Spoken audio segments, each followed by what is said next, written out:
traria algum benefício que você não conseguiria normalmente. E pensando em responder essa pergunta, um grupo de pesquisadores publicou um estudo interessantíssimo em 2015.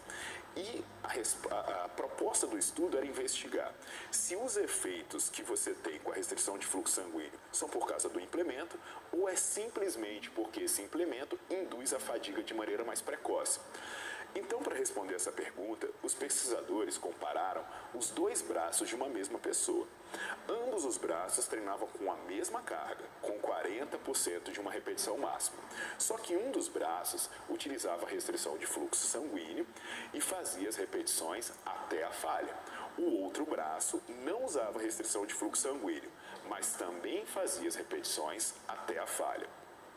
De acordo com os resultados, ambos os braços cresceram da mesma forma, cerca de 11,5% de aumento na área do músculo. Então, a partir desses achados, a gente entende o seguinte: o que interessa, na verdade, parece ser o treino ser levado até a falha. E a sugestão que se tem é que quando você leva o treino até a falha, você acaba ativando todas as suas fibras e gerando um elevado estresse metabólico. Como vocês podem ver por esses gráficos, parece que a vantagem de se treinar até a falha seja justamente o que acontece nessas últimas repetições. Essa elevação da atividade eletromiográfica que se sugere, então, que seria um recrutamento de todas as unidades motoras. Se você estivesse interrompendo esse exercício antes disso ocorrer, o seu estímulo de hipertrofia não seria tão bom. Por isso, a gente entende que aqueles estudos iniciais que comparavam uma série máxima com restrição de fluxo sanguíneo e uma série sem restrição de fluxo sanguíneo equiparada com volume, eles não davam resultados bons para o treino tradicional. Mas simplesmente isso acontecia porque quando você colocava a restrição de fluxo sanguíneo, você treinava máximo ou próximo ao máximo. Ao passo que se você fizer a mesma quantidade de repetições e com a mesma carga, sem a restrição de fluxo sanguíneo, você está treinando muito submáximo. Então a gente começa a observar que é possível você treinar com elevado estresse metabólico e com cargas leves sem aplicar restrição de fluxo sanguíneo, desde que você leve o seu treino até a falha.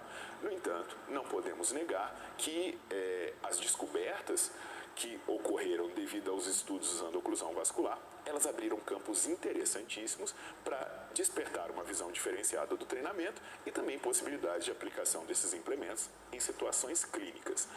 Agora, a gente pode se questionar: se eu posso induzir hipertrofia por meio de estímulos metabólicos e se eu posso induzir hipertrofia por meio de estímulos tensionais, qual seria a mais vantajosa? Tentando responder essa pergunta, a gente pode trazer um estudo publicado pelo grupo de Mitchell, em 2012. Nesse estudo, os pesquisadores avaliaram 18 homens não treinados, fazendo 10 semanas de treinamento. Entre os grupos do estudo, havia um grupo que fazia 3 séries máximas com 80% da carga e um grupo que fazia 3 séries máximas com 30% da carga. Isso pode parecer um pouco paradoxal, né? Porque as recomendações comuns vão dizer que para se ganhar força e massa muscular, os treinos devem envolver cargas maiores que 60% de um RM. E esse estudo usou apenas 30%. E como vocês podem observar nos resultados, os ganhos de massa muscular foram os mesmos entre o grupo que treinou com 80% da carga e o grupo que treinou com 30% da carga fazendo 3 séries. Ou seja, você pode gerar hipertrofia fazendo treinos com cargas altas ou você pode gerar hipertrofia fazendo treinos com cargas baixas, desde que você leve o treino até a intensidade adequada. Isso não quer dizer, então, que um método seja melhor do que o outro, mas sim que são formas diferentes de se chegar ao mesmo ponto.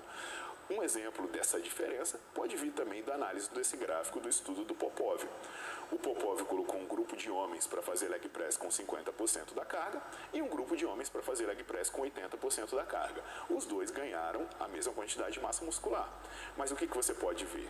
Que o grupo que treinou com 80% da carga teve mais microlesão, refletido pelo aumento da concentração de creatina sinase no sangue, enquanto o grupo que fez com 50% da carga teve maior estresse metabólico, refletido pelo maior aumento de níveis de lactato no sangue. Agora, você também pode perceber que os dois grupos tiveram aumento de creatina quinase e os dois grupos tiveram aumento de lactato. Ou seja, os dois tiveram estresse tensional e os dois tiveram estresse metabólico. O que muda é que a magnitude disso foi diferente entre os grupos. Então, quando eu falo em métodos metabólicos e métodos tensionais, eu não quero dizer que quando você treina 20 repetições, você deixa de ter tensão. E nem quando você faz 5 repetições, você deixa de ter estresse metabólico, porque você vai fosforilar ATP, você vai acumular lactato. Eu só estou falando que isso é uma maneira didática da gente entender qual via fisiológica está sendo preferencialmente usada no treino. E isso também não quer dizer que o seu músculo vai ter diferença morfológica, porque essa história de hipertrofia sarcoplasmática e miofibrilar, a gente sabe que não existe, que a hipertrofia vai gerar aumento proporcional em todos os componentes da sua fibra muscular. Então vamos agora ver alguns métodos que podem aumentar a quantidade de estímulos tensionais ou estímulos metabólicos dentro de uma sessão de treinamento resistido. O que é importante a gente falar quando a gente trata de métodos avançados? Muitos métodos foram criados a partir do senso comum, a partir das sensações e crenças de praticantes e treinadores. Então, grande parte deles não tem evidência científica e uma parte imensa não tem nem ao menos lógica ou fundamentação que justifique seu uso. Qual o grande desafio que a gente tem? Analisar esses métodos dentro de uma perspectiva técnica e fazer sugestões de como eles poderiam ser usados, de onde eles poderiam ser usados e da melhor forma de se usar, dando, obviamente, justificativas cientificamente embasadas para a sua utilização. Alguns deles foram reinventados, alguns novos foram criados e alguns vão passar a ser descartados devido à sua incongruência com as evidências atuais, até porque, como profissionais de saúde, nós devemos trabalhar com práticas baseadas em evidências. Um exemplo de um método que foi trazido recentemente, que a proposta inicial sobre ele apareceu no meu livro, é uma adaptação da oclusão vascular. Quais os motivos pelo qual uma restrição de fluxo sanguíneo podem gerar benefícios em termos de ganho de força ou massa muscular? Uma delas é que, quando se causa estresse metabólico, existe um aumento do recrutamento de fibras tipo 2. Esse aumento do recrutamento de fibras tipo 2 está associado, por exemplo, a uma maior resposta da cadeia do eixo mTOR, que é uma via enzimática associada ao aumento de massa muscular. Outro aspecto que pode ser interessante da restrição do fluxo sanguíneo é que existe uma queda no pH e um maior estresse metabólico, que está associado também a uma resposta hipertrófica. Pensando nisso, eu comecei a buscar formas de se induzir esse estresse metabólico sem a necessidade de implementos externos. Então, uma delas foi essa adaptação da oclusão vascular. Nesse método, a sugestão é que se faça uma ação isométrica de 20 a 30 segundos no início do exercício. Então, você seleciona uma carga com que a pessoa conseguiria fazer aproximadamente 10 repetições máximas e com essa carga se faz uma ação isométrica de 20 a 30 segundos. Depois dessa ação isométrica, a pessoa passa a realizar as repetições normalmente até a falha. Ou seja, são 20 a 30 segundos de isometria e depois, na cadência de um treino metabólico, se faz o exercício até a falha concêntrica. Com isso, nós observamos em laboratório que se conseguia fazer maior estresse metabólico e realizar uma menor quantidade de repetições. Ou seja, é uma forma de você gerar mais estresse metabólico, preservando as suas articulações. O que é importante nesse método, em termos práticos, é não subestimar a carga usada no exercício. Estime uma carga que você conseguiria fazer 10 repetições máximas e faça a isometria e depois vá até a falha. Normalmente eu falo que na prática a gente percebe que no final do tempo de isometria a pessoa começa a apresentar alguns tremores, o que é um indício que ela está trabalhando na intensidade adequada. Um exemplo do que pode acontecer com o emprego dessa oclusão vascular vem do estudo do Moritani da década de 90. Você está observando dois gráficos. O gráfico todo branco é uma ação isométrica contínua em intensidade baixa. Vocês podem perceber que a amplitude e a frequência do sinal eletromiográfico, elas não se alteram. Agora, no outro gráfico, você vê algumas barras pretas. Essa barra preta é o emprego da restrição de fluxo sanguíneo.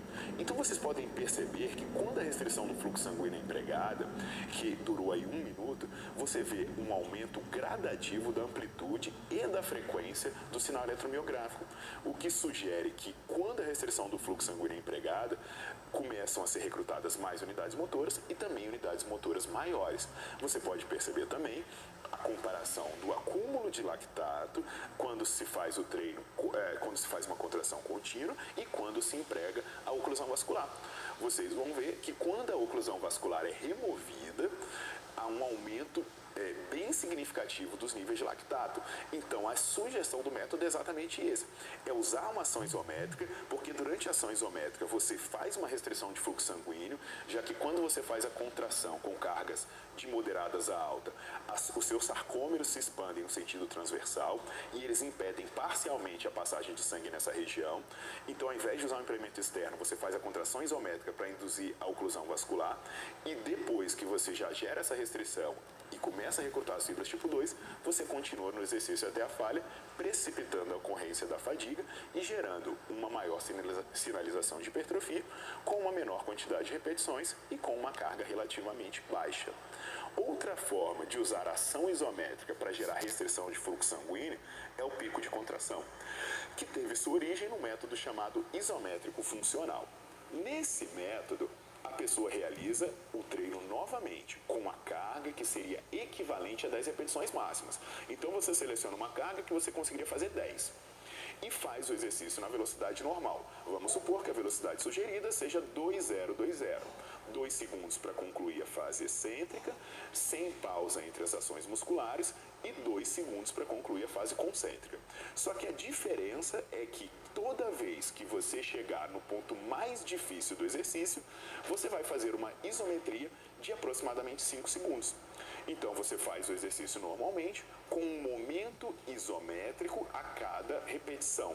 Com isso, a gente observa que você consegue gerar um maior estresse metabólico, ou seja, maiores níveis de lactato e recrutar uma maior quantidade de unidades motoras, chegando até a fadiga com menos repetições.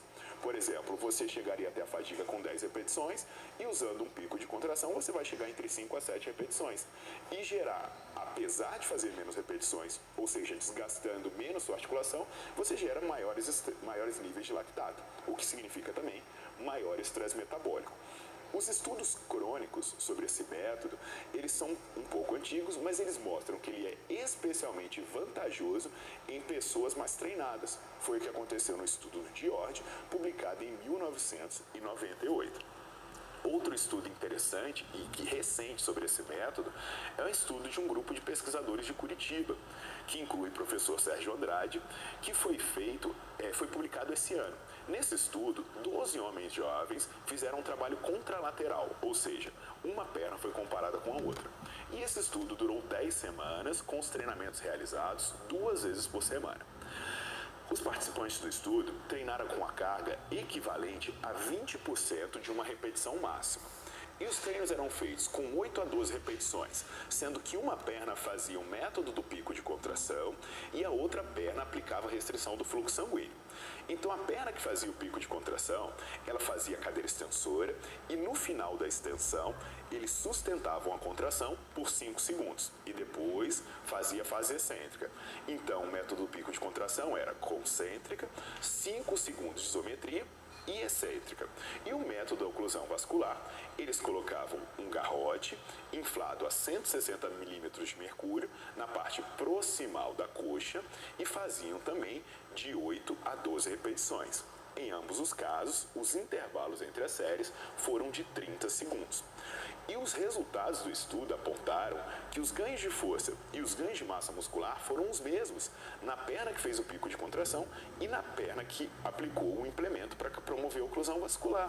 Ou seja, por meio desse método, você consegue gerar os mesmos resultados que geraria utilizando o implemento externo. Agora, qual foi a vantagem do método? Veio das análises da percepção de desconforto, porque de acordo com os resultados, a percepção de desconforto após a terceira série, ou seja, após a última série do treino, ela era maior na perna que fazia oclusão vascular. Ou seja, a pessoa tinha mais resultado, mas percebia menos desconforto usando esse método. Isso mostra que por meio dessas ações isométricas, a gente consegue induzir o estresse metabólico, gerando um desconforto menor do que com os implementos externos e sem a necessidade de emprego de recursos complexos. Vamos agora dar uma olhadinha na prática desses 2 métodos.